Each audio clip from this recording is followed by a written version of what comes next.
Seat में बैठी सोनिया की नज़र अचानक से सामने की सीट पर बैठी एक महिला पर जा टिकी। उसे उम्मीद तो नहीं थी कि सुधा इस तरह फ्लाइट में सफ़र कर सकती है, फिर भी ध्यान से देखने पर उसे यकीन हो गया कि वह सुधा ही है। कॉटन की साड़ी पहने हुए थी, लेकिन बहुत सलीके से आँखों पर पतले फ्रेम का चश्मा। सोनिया ने अपनी डिजाइनर साड़ी के पल्लू को थोड़ा फैलाते हुए मन ही मन कहा, अभी भी वैसी ही है जैसे कॉलेज में थी, बहन जी टाइप। चलिए कुछ साल पहले की सोनिया और सुधा से भी मिल लेते हैं। सुधा एक गरीब परिवार से थी, पढ़ने में बहुत होशियार थी, लेकिन पहनावे और सादगी स्वभाव के कारण सोनिया और कॉलेज की बाकी लड़कियों से उससे दूर रहती थी।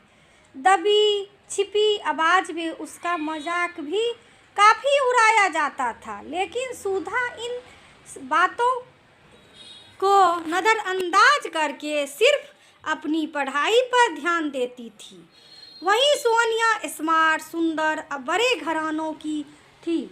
उसे अपनी खूबसूरती का काफ़ी घमंड था। अपने आगे उसे कॉलेज की बाकी लड़कियां तुच्छ ही लगती थी। यह तो पहले की बातें थी। अब वापस कहानी के वर्तमान में आते हैं।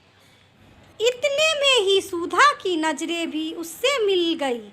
वे भी हौले से मुस्कुरा दी, जैसे पहली नज़र में ही सोनिया को पहचान गई हो। सोनिया के मन में सुधा के बारे में जानने की जिज्ञासा हो रही थी कि यह इस फ्लाइट में किस काम से जा रही है, क्योंकि सोनिया के हिसाब से फ्लाइट में सफ़र करने की हैसियत सुधा की तो नहीं थी। उससे रहा नहीं गया तो वह सुधा के पास वही सीट पर जा बैठी और पूछ बैठी, सुधा तुम नागपुर क्यों जा रही हो? सुधा ने बड़ी सौम्यता से कहा, वह मेरी पोस्टिंग हुई है इसलिए मैं जा रही हूँ। और तुम? सोनिया ने गर्व से गर्दन झटकते हुए कहा, मेरे हस्बैंड का वहाँ इंजीनियरिंग की पोस्ट मिली है, अब मैं भी वहीं रहने वाली हूँ। सुधा फिर हौले से मुस्कुरा दी। सोनिया सोच रही थी, जरूर सुधा को किसी सरकारी टीचर की पोस्टिंग मिली होगी। एयरपोर्ट पर उतरकर दोनों ने अपना लगेज लिया और आगे बढ़ी। सोनिया ने देखा कि 3-4 लोग फूलों का गुलदस्ता लिए किसी का इंतजार कर रहे हैं। वही ठगी सी रह गई जब उन लोगों ने सुधा के पास आकर नम्रता से झुककर संबोधित करते हुए कहा, वेलकम मैडम, इस शहर में आपका स्वागत है। आप हमको रिसीव करने आए हैं। सुधा ने भी हल्की मुस्कान से गुलदस्ता स्वीकार किया। सोनिया हतप्रभ सी यह सब देख रही थी। उसे काटो तो खून नहीं, उसे अपनी आंखों पे यकीन नहीं हो रहा था कि वे सिंपल सी लड़की सुधा, जो किसी से बात करने में भी हिचकिचाती थी, उसे इतना सम्मान किस चीज़ के लिए दिया जा रहा है। सुधा ने पलटकर सोनिया की तरफ देखा और बोली, सोनिया, मैं इस जिले की नई आईएएस नियुक्त हुई हूँ, कभी समय निकालकर आना ऑफिस में। हाँ ज़रूर, हल्काते हुए सोनिया बोली। एक गार्डन ने भागकर थोड़ी दूर पर खड़ी लाल बत्ती की गाड़ी दरवाज़ा खोला और सुधा जाकर उसमें बैठ गई। खिड़की से उसने अपना हाथ हिलाते हुए सोनिया को बाय